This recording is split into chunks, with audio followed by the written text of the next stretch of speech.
Okay mga kaibigan, heto na naman, Heto na naman, magagalit na naman ang mga miyembro po ng Iglesia Katolika sa atin mga kapatid.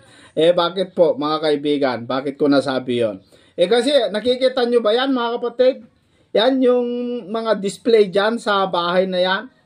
Napakaraming palatandaan na malapit na naman ng yung tradisyon na Paskwa.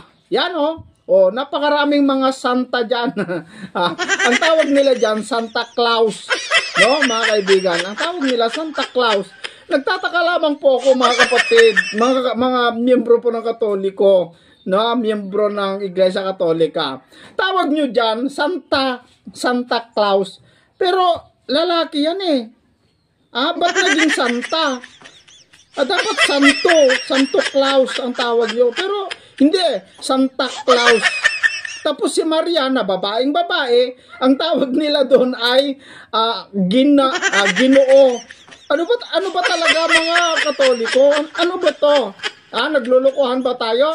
Sabi niyo kay Maria, Ginoong Maria. Babaeng babae. Tapos yung lalaki, yung lalaki, ang tawag ninyo diyan, Santa.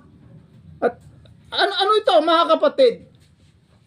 Ayan yung sinasabi po namin mga kababayang Katoliko na meron talaga kayong mga ginagawa, hindi nyo talaga alam, sinusunod nyo lang. Ginagawa nyo, practice nyo na po yan mga kapatid. Hindi ko naman po kayo masisisi, pero binubuksan namin, binibigyan namin kayong pagkakataon na mabuksan ang iyong pagkaunawa, mabuksan ang iyong kaisipan, na sana man lang mga kaibigan ay makawala tayo sa tradisyon na kung saan tayo ikinulong. Alam nyo, ang Pilipinas, sabi nila nung nakalaya ang bansang Pilipinas, nakalaya na daw.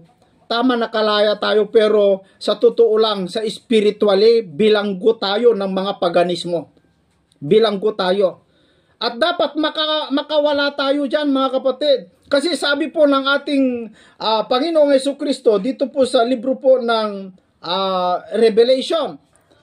Dito po sa chapter 18, sa verse 4, sabi dito, "At narinig ko ang ibang tinig na mula sa langit na nagsasabi, Mangagsilabas kayo sa kanya, bayan ko, upang huwag kayong mangaramay sa kanyang mga kasalanan at huwag kayong magsitanggap ng kanyang mga salot." Paganismo po mga kaibigan.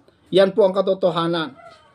Salamat po. Sana hindi kayo magalit. Huwag kayong magalit. Kung mag-comment po yung mga miyembro po ng Iglesia Katolika, kala mo nasa totoo sila. Kitang-kita na nga yung mga katarantaduang practice po.